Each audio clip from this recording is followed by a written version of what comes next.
It's the first day of the semester, and whether you realize it or not, you and all your classmates are experiencing feelings of anticipation, excitement, and potentially a little bit of anxiety.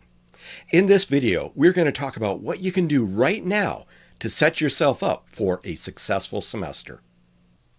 Hello and welcome. I'm John.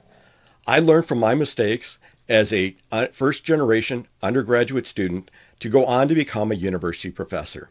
Over the last 32 years, I've served as an academic advisor to hundreds of students and taught thousands more in the classroom. In this series of videos, I'm going to give you the advice that I'm giving my own students as we go through the semester. What many students don't realize is your professor provided you with the information you need to be successful. The syllabus that your course instructor goes over at the beginning of the semester is essential to your success. In this video, we're going to go over what is a syllabus, what is the key information provided in the syllabus, and how you should use the syllabus today to prepare for a successful semester. According to dictionary.com, a syllabus is an outline or other brief statement of the main points of a discourse, the subjects of a course of lectures, or the contents of a curriculum. In the undergraduate classroom, a syllabus is going to provide key information on the course information, important course, department, and university policies, as well as the expectations that your professor has for you as the student. Included in the important information within a syllabus is information that is relatively generic in that it's found in many other syllabi coming from the same department or from the same university. This generic information would be department or university policies, so it could include information on like Title IX policies, which provides for a safe learning environment free from sexual harassment and sexual discrimination. It may include campus resources such as a tutoring center or disability support services. And so while this information is found in virtually all syllabi, it's important that you read this information and you're familiar with what are the policies and services available on your campus. Most syllabi are going to start with a description of the course, which is going to give you a brief introduction as to what the course is about, often describing where that course fits within a major or university curriculum. In addition to the course description, you should pay particular attention to the prerequisites listed for that course. You want to make sure that you've got the background in order to be successful for that course. So these prerequisites may include coursework that you should have completed in the past or important skills or experiences that you should have that, again, they don't necessarily mean that you won't be successful in the course if you don't have them, but it's what the instructor feels is going to be important for preparing you to undertake the challenges associated with that specific course. Within the syllabus is going to be information about the course instructor or instructors that are going to be providing the information within this course. You want to find out, where does the instructor have their office? This is important if you want to find them to get clarification about topics that have been covered within the course. When are the instructors likely to be in their office? These are sometimes referred to as office hours or student drop-in hours. Now, some instructors are going to have blocks of time that are available, and say, I'll be available Monday, Wednesday, Friday from 1 to 2 o'clock. Other people may have a sign-up sheet so that you can sign up for an appointment to be sure that when you go to their office, you're able to get access to them. Pay particular attention to how your instructor wants to be communicated with. Do they prefer to be contacted by phone, in which case it will include their phone number, or do they prefer to be contacted by email? It's important to keep the lines of communication open so that if you are going to miss a class, you let your instructor know that this is the reason you're going to be missing the class. Ideally, don't ask if anything is going to be important in the class that they're going to be missing, but indicate, how it is that you're going to be able to get your notes. Hopefully you'll be able to get them from a classmate, and then ask potential, can I come into office hours to get clarification for some type of topic or some information that you're a little bit unsure of.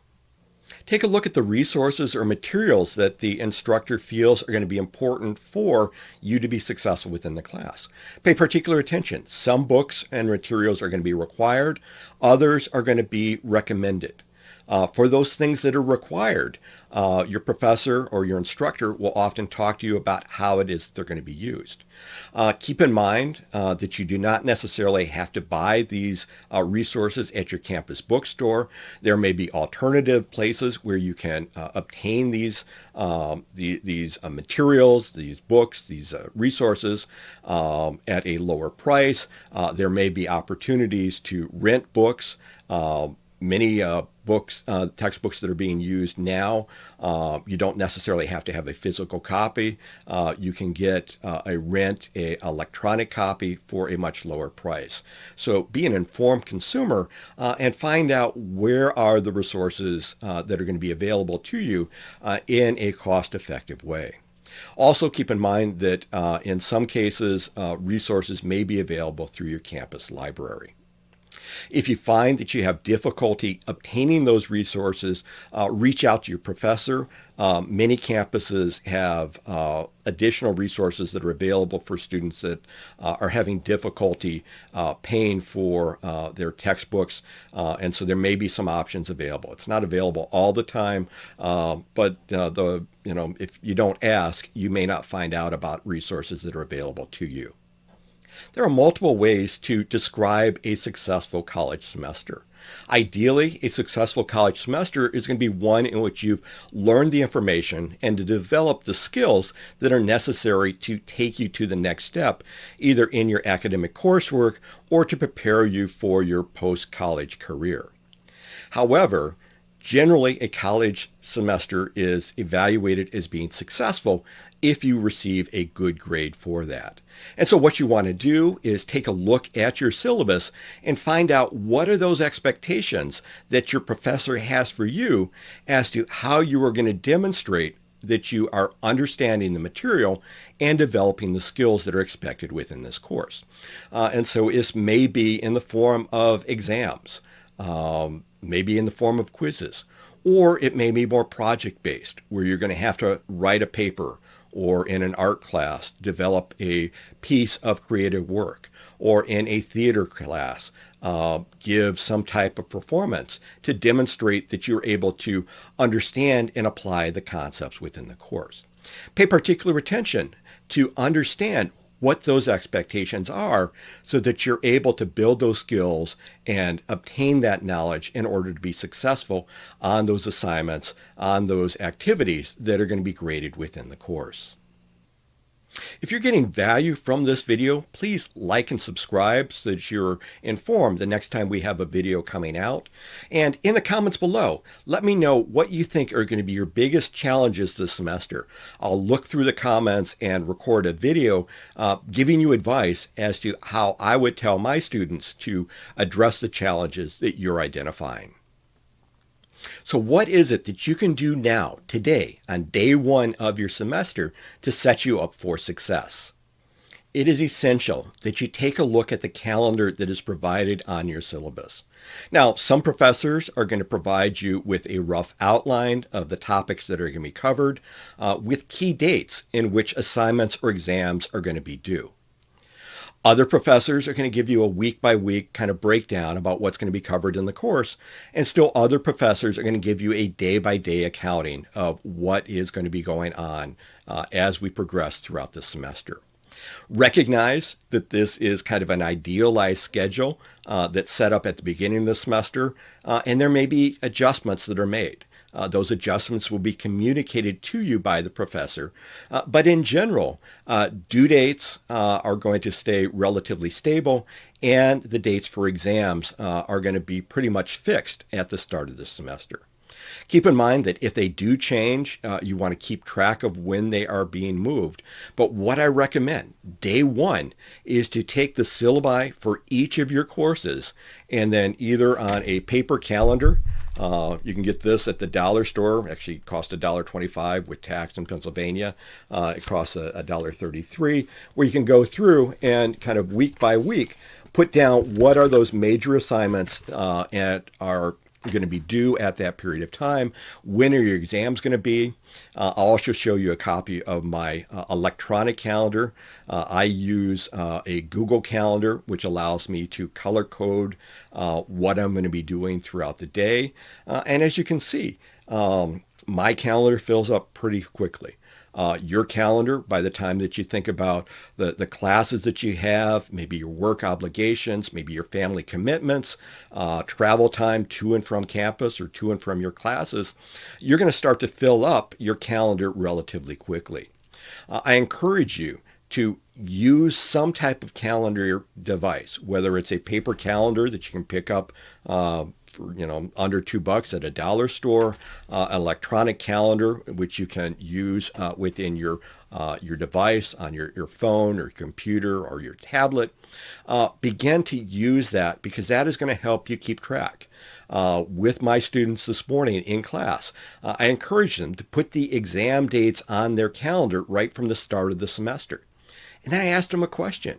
You've got the date of the exams, you know when it is that you're going to have to demonstrate your knowledge that you've gained in the course so far. But are you going to study for it ahead of time? It's going to be important that as you fill in your calendar, you build in blocks of time to schedule in which to study for that course. What I recommend for all of my students is that you spend a little bit of time each day working or at least reviewing some of the concepts that have been covered in the class that day. You don't necessarily have to study for each class each and every day, but at the university level, it is very seldom that you're going to be able to put off studying for a class for a week or 2 weeks in order to be able to work on a project. Students that do that often find themselves falling behind, cramming in order to be able to prepare for that next exam, but in doing so, they put off their preparation for other courses, which puts them either further behind, and they end up almost like a snowball effect, where they find themselves getting further and further behind within their courses. It adds to their anxiety, and it really negatively impacts their ability to be successful throughout the course. I encourage you, starting from day one of the semester, set yourself up for success. Take your syllabi, and whether you have an electronic planner, a paper planner, or a notebook in which you're going to organize this information. Doesn't matter what it is that you're using. Create a system that works for you. You can have an ideal colorized electronic calendar like I've got, but if you don't refer to it, it's not going to have any value for you. So figure out what system works for you and adopt this system. It may change it as you go through the semester. You may change it from one semester to the next, but develop a system that is going to help you become organized so that you make steady, consistent progress towards achieving your goals of academic success and learning the information that you need in order to prepare you for your future. I will record another one of these videos as we go into later on into the first week and go into the second week with information that I think is going to be important for you at that point within the semester. Thank you and have a great day.